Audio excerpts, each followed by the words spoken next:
Welcome to Real News. I'm Mark Steiner. Great to have you with us. And I'm here with Eddie Conway, who is executive producer here at Real News and host of Rattling the Bars. Eddie, glad you're here in the studio with us. And it looks as if the United States Senate, in a bipartisan move, is about to pass a criminal justice reform act called the First Step Act.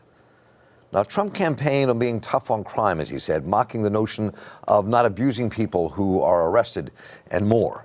It will provide new incentives for low-risk inmates to learn the skills they need to find employment, avoid old habits, and follow the law when they're released from prison. In many respects, we're getting very much tougher on the truly bad criminals, of which, unfortunately, there are many. But we're treating people differently for different crimes. Do we have a new Trump? And are conservatives now for criminal justice reform all of a sudden? It will provide new incentives for low-risk inmates to learn the skills they need to find employment, avoid old habits, and follow the law when they're released from prison. In many respects, we're getting very much tougher on the truly bad criminals, of which, unfortunately, there are many. But we're treating people differently for different crimes. So what does it mean when the Koch brothers and the organization Right on Crime are united with the American Civil Liberties Union to support this bill? It does change mandatory minimum to an extent and all those procedures. It improves the good credit time people get to an extent, though there's some racial issues in terms of racial and class bias. Releasing more people sooner than federal prisons may happen. But conservatives want to tighten this so people who commit what we call violent acts are excluded, along with child abusers and people who sold any amount of heroin and fentanyl. As I said, Real News executive producer Eddie Conway is here, along with Dr. Natasha Pratt who's associate professor of criminal justice, criminal justice coordinator, at Morgan State University, and Aja Harris, who is SGA president at the University of Maryland Eastern Shore. And welcome to Real News, both of you, all of you. Good to have you here. Thank you. Thank you. Natasha, let me just start with you. I want to kind of think, what do you think politically is happening here? All these years you've been in the middle of this issue, and we see now, out of nowhere, that we have this First Step Act, and we'll talk a little bit later about the people who are opposing this, surprisingly, as not being enough. But what's your analysis of this? Well, basically, you have what I call like a checklist of items that people in power or who are political leaders are responsible for. So they say, oh, check on taxes, check on, any number of things, healthcare, check on now let's address criminal justice issues. Right now, criminal justice reform is very popular. During the Nixon era, it was about getting tough, and the war on drugs, which we know means something more than the war on just drugs. Under Reagan, you had, say no to drugs in the campaign, where you actually had a full-fledged war on drugs. Under Bill Clinton, you had the Crime Control Act of 1994, and that was a checklist item. Then you had the realities of the second Bush, who decided that we needed a Second Chance Act of 2007 because we need faith-based organizations to do their part in assessing what happens with people who've been incarcerated, or actually offering assistance to those folks and changing the way we do criminal justice work, which kind of started from the tough policies of prior years, the first Bush, Reagan, and so forth. And then you have President Obama, who came in with his reforms and part of his administration. And now you have Trump, who's just following suit on what the previous presidents have been engaged in. This is politics as usual. It's going to be popular because criminal justice reform is a popular thing right now. Many people are using language that they didn't even know existed 10, 15 years ago, maybe even 5 years ago. So this is just a part of the norm in terms of the checkbox items, but in the popular world, it is like exciting. Oh wow, Trump is doing this exciting new thing. So this to me, in some ways, Eddie, there are clearly positive things about this bill. I mean, the people are forced to do something and say something, whether it's realistic or not, being forced into this issue. But one of the things, the critics are saying, this is supposed to affect mass incarceration. The reality is it has nothing to do with sentencing. The people have been battling to change sentencing guidelines on the federal level. That hasn't changed. So what do you think the real import of this will be?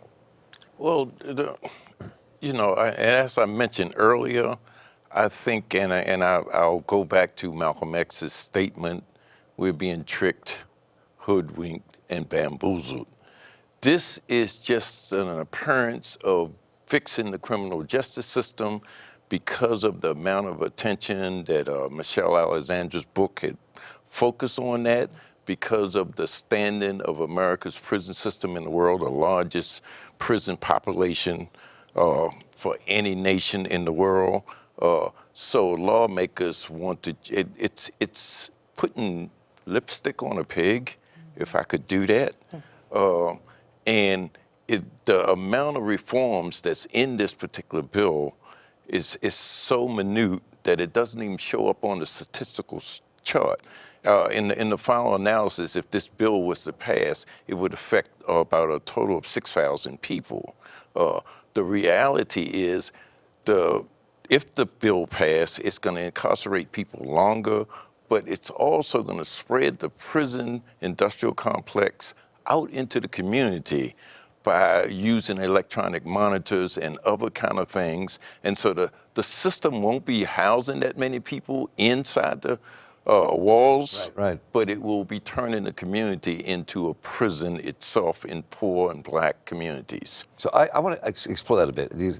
Has not been part of the official critique, which has more to do with sentencing, but there are things at the beginning and the end of this in terms of how we deal with criminal justice I want to get to.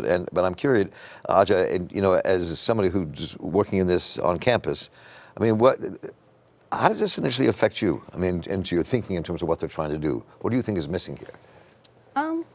I find it quite interesting that I, in the classroom, haven't heard about this particular bill or act. So it's very new to me. And I do think that it's also agree with what he said. It's like a trick. No one ever wants to agree with a bill that positively affects the people who it needs to affect. But it always is a bill that goes in favor of almost in line with the theory, like the haves and the have-nots. It always goes in favor of someone who has things and then not in favor of the people who don't have things.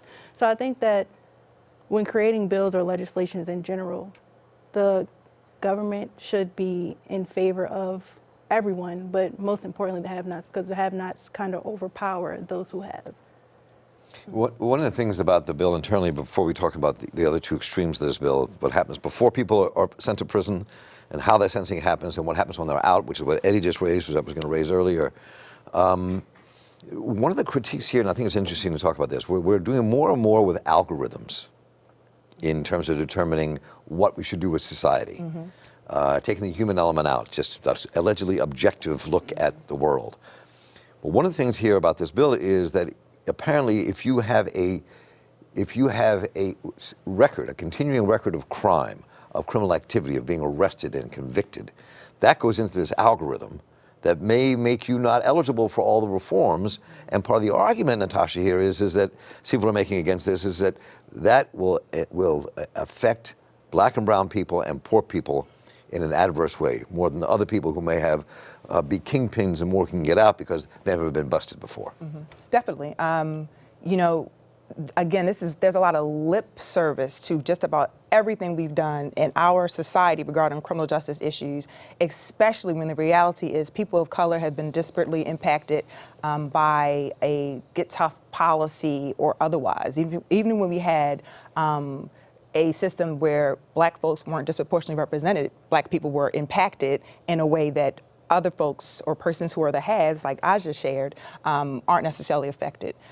Quite frankly, you can have these algorithms, but it's truly about who's in place and how people respond to the messenger behind this particular thing. So one of the analogies I consider is if you are a Lakers fan and LeBron is playing for the Lakers at that time, and you're good with what he's doing on the court, then you're good with this process. But if you are a Cleveland fan and LeBron is no longer with Cleveland, then you definitely are saying there's something wrong. But it's the same game. It's playing the same game. Right. So that's really interesting. I never heard that analogy before. I like that. We're here with Dr. Natasha Pratt Harris, who's associate professor at Morgan State University, Aja Harris, and Eddie Conway, and we just hit the tip of the iceberg here. And the rest of that has to do with what happens with people who are sentenced and what kind of sentencing goes on, or how that's not being reformed in this, as well as the larger issue in some ways. What happens when you get out? Let's say you're let out and you're given early release.